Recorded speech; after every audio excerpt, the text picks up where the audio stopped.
Namaste, soul group, soul family, star family, subconscious community, anyone tuning in from around the world. What the hell is happening? It's your boy Nick here from Full Moon Fallen, embodying Full Moon Fallen, with a new astro topic for today. We're going to get into some really crazy MF and transits and alignments for the day real quick. So we don't have much time as usual, you know, so we're just gonna hit it real quick here before I gotta dip the fuck out.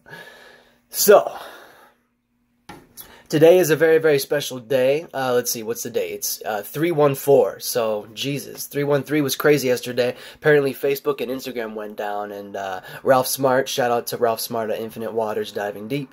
You know, he made a video about how they basically did that to show us all, you know, this is the new paradigm there, and we are all basically, you know, dependent on their product now. So don't get too dependent. Put your phones down, people, and maybe dig a little bit into astrology. So hey, let's talk real quick, because we are coming up to the end of our year here, the last few days of our year before our vernal equinox. We're about to kick off spring. That's why I'm busting out the summer wear today. Flip-flops, short shorts, not too short, you know, and the tank top and all sorts of shit, man. So, you know, it's getting warm, man. It's getting warm. It's March 14th, 2019 right now. What is it? It's Thursday, so Jupiter day here, and we have Jupiter in 23 degrees Sagittarius right now, right on top of the fixed star Razelhog, which is Alpha Ophiuchus. They call the 13th sign. All these, you know, smarty pants out here, you know, smarty pants and smarty cats with their 13 sign astrology and all that stuff when they don't even believe in astrology. You know, that's beside the point. That's beside the point. That's where Jupiter is right now, which is the galactic center. So it's right on top of Alpha Ophiuchus, which is right there in 23 degrees Sagittarius, you know, in hanging out with Scorpio and Sagittarius and Capricorn and all those constellations there in the galactic center. So let's talk about real quick some of the crazy shit we have going on today. So we have the sun in 24 degrees Pisces right now, and this is the day, as I make this, that in a few minutes it's going to be, the sun will be transiting into 24 degrees Pisces, which is the 12th house. And that is exactly where Mercury is right now. Mercury has just made his way back there, where he was a few weeks ago. He's just made his way back in retrograde. So Mercury's still not digging it, but he has a lot more swimming and learning. He has to learn to swim some more, that type of thing. And now the sun, he's going to join the sun for a minute. The sun's going to bring a lot of conscious awareness and light and things like that to Mercury, which is, you know, a regular occurrence in our solar system. But this one is happening in Pisces here in the 12th house at 24 degrees. So, you know, I just, off the top of my head, happen to know some of the fixed stars in that area are Alpha Pegasus and things like that. Don't remember all the star names, but, you know, crazy MF and energy coming from this, coming from, you know, the stars over there in that area. But as far as we're talking about Sun conjunct Mercury here, so this is what's called a perfected aspect. Like in Ori astrology, we're going to call this a perfected aspect, which is where basically, you know, there's so many things going on right now dictated by this planetary alignment, this transit, this conjunction. Mercury, which is the planet that represents our left brain thinking and communication and intellectuality, we have that coming into a direct conjunction, which is where the energies basically become one, and because they're on the same degree, so they're a perfected aspect, the energies become one, and it's going to be Sun, which represents our conscious awareness and our actions and things like this. And so the sun, and so the sign that they're in is Pisces, which is mutable water, representing our being mutable and adaptable to your own and others' ways of feeling and dealing with the emotion. So this is what Pisces, this is the archetype of Pisces. And we actually still have Neptune here too. I didn't get to write it on the board. Neptune's here at 16 degrees still too. So they're still conjunct Neptune, not perfected, but still conjunct. So Neptune giving us that extra layer of illusions and things like that. So Pisces is already dealing with a lot of creative imagination, illusions, man, a lot of things like that, and dreams, things like that, dreamlike states. So I know a bunch about Pisces, man. Pisces is cool, man. I love Pisces. One of the most compatible energies out there for me, actually. My 7th house cusp is in Pisces, so that's literally symbolic of my partner. So it's cool. A lot of times Pisces can get the wrong idea about me too, though. So it's a whole thing, man. It's fun. The 7th house also representing the open enemies. Let's get into that in another video. So Sun conjunct Mercury. So Mercury does not like being here in Pisces because Mercury is fallen and in detriment here. But the Sun is whatever with it, you know. But they're transiting basically at the end of our celestial year right now. When the Sun goes into Aries, that'll be brand spanking the beginning on the full moon in Libra coming up here March 21st. But just digging... Oh yeah, by the way, so Mercury being in retrograde, this just gives us an extra layer of past, as well as present and future, but just mainly past types of experiences and energies, and things like this will be coming up and playing out. So things. Well, with Mercury, so like with a Venus retrograde, that's something where like an ex lover will come back into your life. But we're not talking about Venus, we're talking about Mercury in this case. So you know, you might see someone who you used to you used to have some sort of an intellectual or mental connection with, someone who you used to kick it with, maybe even someone you used to disagree with, someone who stimulated you mentally, or someone you would communicate with on a regular basis, but maybe the communication was very poor. And maybe this happened on a regular basis throughout the past, present, and future, which is basically the three parallel realms we're dealing with here, right? You know, that's what people talk about. Yeah, we'll go into threes in another video, but so this is interesting because we have both of these energies here of the Sun and Mercury square, which gives us a 90-degree angle. Whereas a conjunction is 0 degrees because they're on the same degree. A square is 90 degrees away, which gives us a learning process, basically. And depending on the two elements, that will dictate how it plays out, as well as fixed star influences and things like this, and other planetary influences. And, yeah, man, so we have the moon here in 29 degrees Gemini. So it's not perfected aspect, but it's still a square here with those two we were talking about. So the moon representing our subconscious awareness and our reactions and our emotions and feelings, our responses, things like that, things that we're reacting and responding to. So this is what people care about at any given time. So this is in Gemini right now, 29 degrees on the cusp of Cancer, about to go into Cancer in an hour or two. So Gemini being that mutable air, third house, being adaptable, being mutable and adaptable to your own and others' ways of thinking and communicating. That's the Gemini, the twins, extremely intellectual type of energy. So that's going to kind of help out Mercury a little bit, who's drowning in Pisces right now, but it's not the best aspect. It's just a square. So when we get to the moon in Cancer, which is in a few hours, this is where the moon's at home. So this is going to be a big flux of, also it's going to be a trine with, which is going to give us a gift, or a 120-degree angle with the energies we were just talking about of the Sun and Mercury and Neptune and Pisces. So the Sun will be in Cancer where the moon will be, where the moon has a natural rulership there. The only sign she rules is Cancer. So she's going to go into Cancer, which is cardinal water, which represents initiating and creating new ways of how to feel and deal with the emotions. So that's Cancer, which is cardinal water, the crab, right? So, you know, sometimes in the water, sometimes out of the water, but they're basically water benders. They're in the waves, basically, you know. They root themselves in the waves, and they kind of kick it there. They're kicking crabs. It's kind of weird. Nobody else can do that. It's a thing, man. So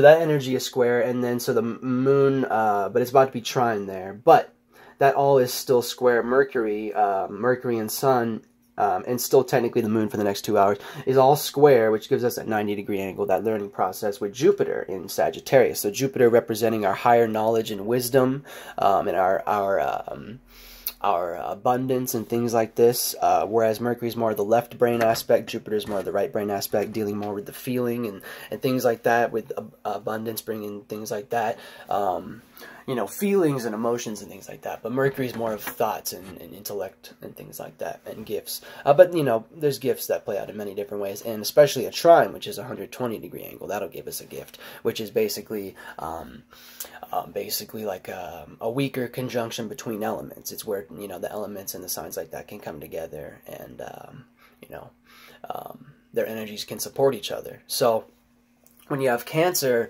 and then you have Pisces, you have cardinal water and mutable water together. So you have some very powerful water benders here, and you have the Sun, Mercury, Neptune, and the Moon, all very powerful players here in our solar system.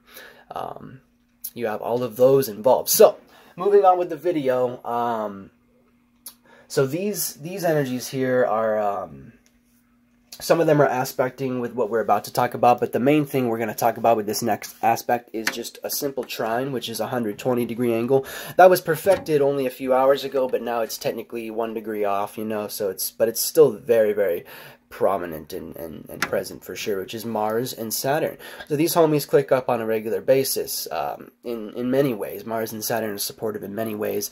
Many stars and fixed stars and constellations out there are of the energy of Mars and Saturn as a combination, such as Draco and Aries, right? So they're very powerful signs, but also very artistic and you know, and into pleasure. So when we're talking about Mars and Taurus at 19 degrees, we're talking about Mars, which is our passions, intent, willpower, motivations, desire. It rules sex as far as men, for men. You know, it's a very sexual planet because it rules Scorpio, which is the sex sign of the zodiac.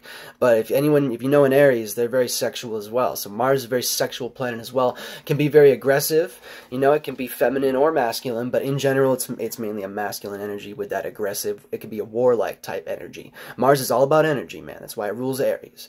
So we have Mars here in Taurus, though. Mars does not fuck with Taurus, right? So Taurus is fixed Earth, being fixated on your own way of thinking and being practical. Mars doesn't give a shit about that at all.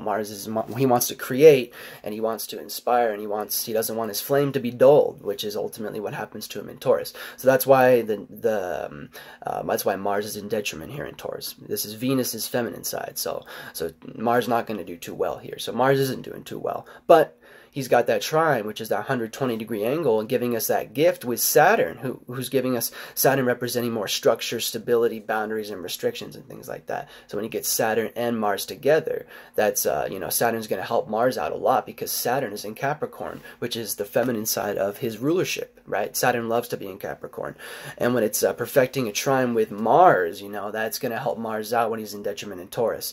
So there's a little bit of a pattern with this current transit. Where debilitated planets, in some cases severely debilitated, like Mercury, such as Mercury, severely debilitated. But we have Mars too, which is also ultimately very debilitated, and they're being helped out. Mars is being helped out by Saturn. Mercury is being helped out by the Sun and by the Moon and things like that. So you know, things are going out. You know, we like to think the planets are being friendly and things like that, but you know, it's really us. It's really us and our spirits who determine what the planets do and shit. So we should be more focused on us, but we should understand these things. We should understand the transits and the planets, because it's pretty simple, you know. And honestly, it's very simple in this realm. It's a basic thing for everyone. So you know, no one's gonna force you. But if anyone would, it'd be fucking Mars, dude. Mars would force your motherfucking ass. So. But not in Taurus. No, Mars is being chained to the bed in Taurus, forced to take a nap, forced to go inside his own head and look at his own way of thinking and being practical and look at his own, not down. But Saturn just came through with a fat blueprint. So Mars probably, you know, sold him a fat sack or something. Who knows, man? Mars sold him that shit because he's in Taurus, right? So he picked up from the Pleiades. He picked up, you know, and then he sold it to Saturn. Saturn's like, all right, I got you. I'm going to come through with, you know, the chariot blueprint, basically. Who knows, man? Saturn came through. We also have Mars. We also have Pluto here in Capricorn. It is to be mentioned because Pluto's giving us that extra layer of death and darkness and transformation right here in in Capricorn at 22 degrees. Some of the fixed stars in this area definitely would be like Alpha Peacock and a lot of Sagittarius stars and cool shit like that.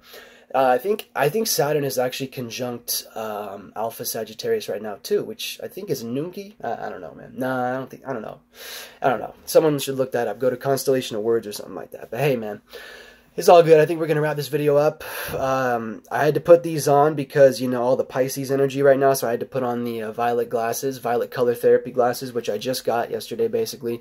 No bling right now, no jewelry, but except for 7 chakras. You can tell my chakras is lit. Oh, shout out to the flight boss, as always. What's up, Uriel? So, violet flame. This is basically, so y'all know that I'm in my crown chakra right now, connecting to the divine, connecting to my oversoul, connecting to my spirit, connecting to the divine, basically. Y'all know what it is. I'm in my crown chakra this whole time. I'm focused on crown chakra alignment and just chakra alignment in general. But hey, man, what we're focused on here is the planetary alignments and aspects. Oh my God, it's amazing. So let's just talk about a couple little things real quick, a couple of other quick little things, because we have some interesting alignments. Like this Mars is square Venus right now. I didn't get to write her on the board, but she's 15 degrees Aquarius. So Aquarius being that fixed air, 11th house energy of being fixated on your own way of thinking and communicating. So it's the yang to Taurus's yin of the left brain, right, of the logical brain. Aquarius deals more with the communication of it and the intellectuality of it, and they go far out. They're dealing with the higher realm, the yang, the air, and Taurus is dealing with more of the structure, the yin. It's, you know, the earth is on the bottom and the air is up top, right? So earth is more of that negative charge, that negative polarity. Earth structures and stabilizes things and practicalizes things, and you know, things like a book, a how-to guide. That's the earth energy in a nutshell right there. How to be practical and bring something into manifestation. So let's talk about that. So Venus is squaring Mars right now. So Venus being natural ruler of women and Mars being natural ruler of men. Venus is chilling more though. It might be pretty windy up there, but Mars is not digging it much. So, but they got that little aspect there. Venus is 15 degrees, so they're almost at 90 degrees. It's probably like 86 or 94 or something like that. But so I think it's 94. So Taurus and Aquarius, very equally strong and important energies, not necessarily compatible, at times extremely incompatible. And when you're talking about Mars and Venus, you're talking about polar opposites as well in many ways. And yeah, I mean, that's why Mars is falling in Venus's signs and vice versa. Venus falls in Mars's signs. So Venus is chilling in Aquarius, but she's about to be exalted in Pisces, which will be great. And she'll be joining Mercury and then helping him out more and all that type of thing. Everyone's going to come help out their little favorite little cousin, Mercury, right? The favorite little you know, mischievous little mofo. Okay, man. So I hope y'all enjoyed this video. I gotta go, man.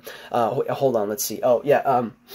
The Pisces, you know, all this stuff in Pisces is giving us a little sextile, which is like a little opportunity here with Mars and Taurus, as well as Saturn and Pluto in Capricorn. So, you know, I'm not gonna go too deep into that right now. Just, you know, that is what is, you know. Did I miss anyone? Uranus is in Taurus now too. I forgot all that stuff. So Uranus would be more like changes and opposition and rebellion and things like that. So it's still on the cusp of power of Taurus and Aries. So, alright, so let me just show y'all too real quick because Toki wanted to say hey. So there he is. He's trying to say what's up. Hopefully y'all can see that. But hey, man, hope y'all enjoyed this video, man. We're going to get to some more stuff soon. I just had to put this up real quick because it's a crazy day right now. All this is pretty much in effect as I make this video. So, and I just got these glasses, and now I got to get to school, man. Love y'all so much. Thanks for tuning in. Namaste, soul group, subconscious community. Anyone who dug this video, leave me your feedback. And until next time, it's Nick. Namaste.